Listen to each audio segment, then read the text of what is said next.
Greetings YouTube and welcome to the Blue Corner, and are you ready for almost tier 0 Bermuda Triangle format? I'm sure as hell not. Alright, so let's get into this video. We have another Cardfight Vanguard OCG tournament results. Let me just quickly refresh this. Yep, there we go. I made some quick edits to this because I forgot something the last time I made this video. So, we had some tournaments this past weekend, and there's going to be a very common thing from among them, and that is Bermuda Triangle is killing it.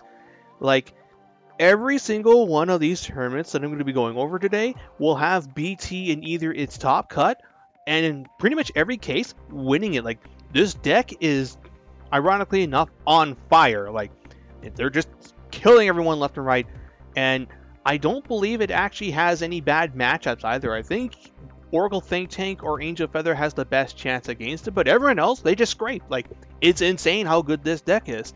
And let's quickly go over the team tournament here, and then a whole bunch of singles are coming afterwards, but I'll talk about the deck after the team stuff. So, the second Canto of VGCS, standard format, 44 teams. First place was Great Nature, Angel Feather, Greater Triangle. Second place was BT, Shadows, Golds. Third place was Oracle, Angel, BT. Fourth place was Murakumo, BT, and Oracle Think Tank. Okay, so for first place team, we have this. Second place team, we have this. No, wait, this is the second player of the first place team. My bad. Then you have this Bermuda Triangle deck here. So this one is playing 4 of the blue, 4 yellow, 2 purple, and 2 pink.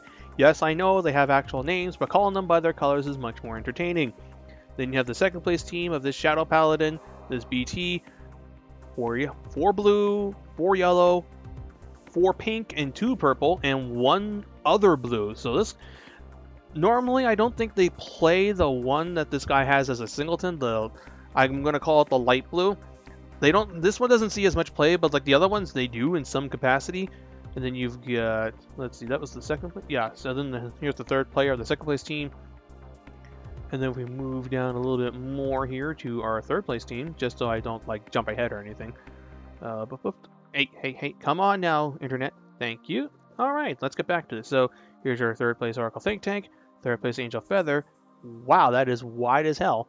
And then your third place Bermuda Triangle, this guy is, I don't think he's playing the purple one, which maybe that's why they got third, because the purple one is the one that gives you a battle door effect for the entire turn. Like, it is a Fidesz stride, if you guys remember that.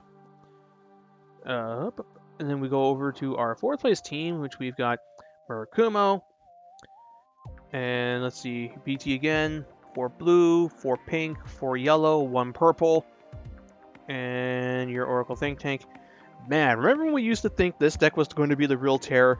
Yeah, BT laughs at Shiryuki. Like, oh lord, do they ever laugh at it.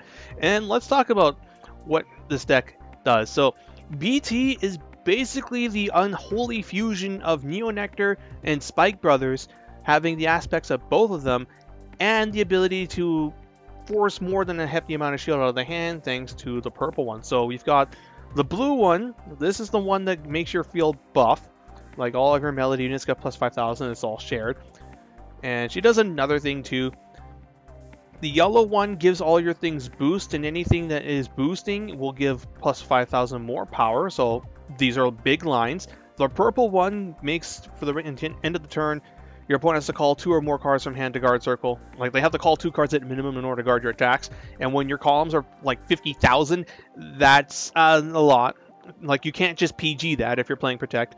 And then finally, you got the pink one here who gives your stuff intercept. And when they intercept, they get plus 10,000 shield as well. So you've got power, even more power, guard restrict, sort of, and defensive play. Like, it is quite the combination of cards to have at your disposal, and as a result, yeah, this deck is just kind of tearing up, as you'll see with the many Yellow Submarine VGCSs that happened this past weekend. BT won all these things. This first one had 4 BT in top 4, like 49 people. Top 4 was all Bermuda Triangle. BT, more BT, and even more BT. Like, fishing season is in full swing here. Then you've got the Yellow Submarine Namba VGCS VMC qualifier. Around 64 people is the person's guess.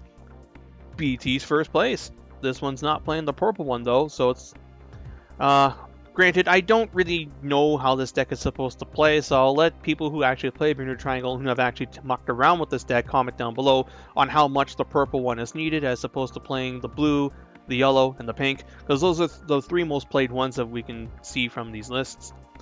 So there's your first place BT. Like this tournament, this one in particular feels like the most means, because you have this second place Nubatama deck list, who's not playing the Crow, by the way. He's playing Magatsu, something else, and the Kujikiri Congo, but no bird, which I find to be interesting considering how powerful the bird is in premium format. And you've got this third place Pale Moon deck. So we've got Nubatama and Pale Moon in your top 4. By the way, the Pale Moon deck is not playing End of Stage Dragon, whatever his name is, the really bad restander that they got in set 4. Like, they're not playing that. They're just playing Golden Beast Tamer and Alice, and like they're using a couple of the new cards from that set. But as far as the new VR goes, absolute garbage. Like, you don't play it at all. And there's another Pale Moon list in this video that's pretty much the same build. In our 4th place deck list, because of course this top 4 isn't memes enough, we have Gear Chronicle as well. Like, holy shit, what is this tournament?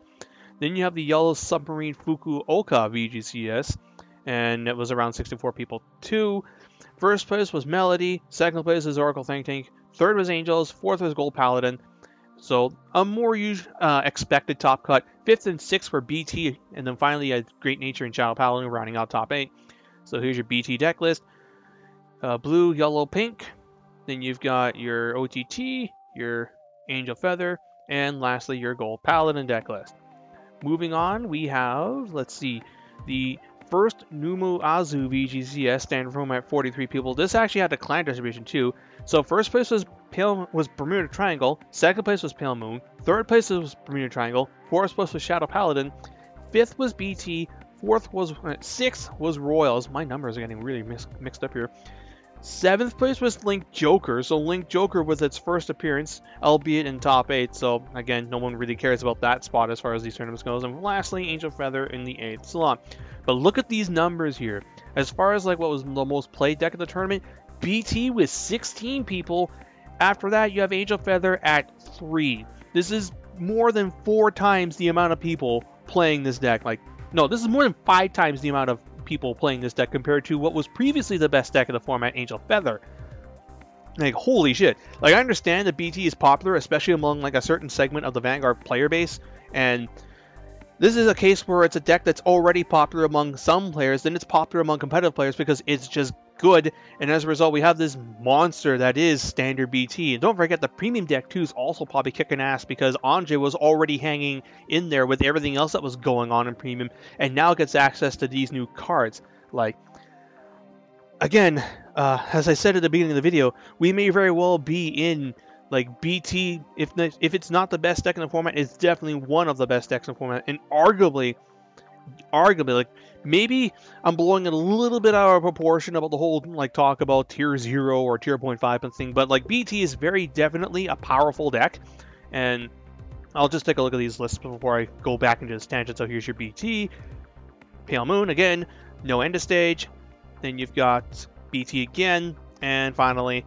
Shadow Paladin. And like, there's one more tournament here too. There's no photos for it, but I do know. So, Hamamatsu VGCS VMC qualifier standard unknown player count of close to 64, and Bermuda Triangle won that one too. So again, every single thing that we have talked about today, BT has won. It has either won the tournament or it was on the first place team, and that is friggin' insane. Like, we had not seen this kind of domination out of a deck in standard since Oracle Think Tank's release. Like, that was something I mentioned before, and again, it's like this combination of spikes and neos. Like, it makes big columns. It can build the board. It can defend decently enough. And I cannot think of any clans aside from maybe Oracle and Angels that match up well into what, like, most Force clans. I think BT just plays it better. Like, you can play X Force clan or you can play BT. Axel decks? Oh no, they're fucked. Like, again, Shirayuki, her big thing was being able to, like, reduce your opponent's Vanguard and their lines by like 10,000 power. But when your lines are already like 56k, what the hell is 10,000 power less, and such forth. And what else can I really say here other than I do believe, yeah, this deck will be legal for ARG Nationals, and they are confirmed to be running under standard format as opposed to premium last year. And yeah, I believe that this deck will very much probably be about 30% of the playing field, and I wouldn't be surprised if at least 10 BT decks make it into top 16. So it's a deck that you need to be prepared for, because people will play this. The good players will probably be playing this. You've got the BT players who will probably be playing this, and as a result, you're just going to see a lot of fish, and if your deck has a bad fish matchup, you're fucked. Like, there's no other way to say it, and it's kind of ironic that ARG is picking standard format because it's the more popular of the two. People prefer standard because they feel like premium is this like incredibly toxic, cancerous loop, like overpowering gong show of like, oh, there's only like 2 good decks and such forth. And like right now, it's like you've got Azel and Anj and what is it? I don't think Gize's not seeing much play anymore. I forget what else is going on, but I know there's like I think 4, maybe 5 decks, and this is before premium collection's up. Like premium right now is like, I don't know, like a 4-deck format, and then you've got right here standard, which is going to be basically a 1-deck format, and like other decks that can somewhat hang with the big boys, or I guess the big girls in this case. And yeah, it's kind of ironic. Like, I'm not like shitting on standard here, like that can be like its own like separate discussion, but I just find it like kind of funny how like we're going into this standard format nationals where we have a clearly defined best deck in format, or one of best deck in the format, and it may very well just steamroll the competition. Like, I would not be surprised if what's his name, Jolt wins the entire thing, because he was already an insanely good player, and like he's just a god of BT. Like, he's been crushing it with Anji and premium already. I can only imagine what he's going to do with this deck in standard. But anyway, that's all for this video, and I hope you guys enjoyed this, and until next time, this is Boost39 jacking out.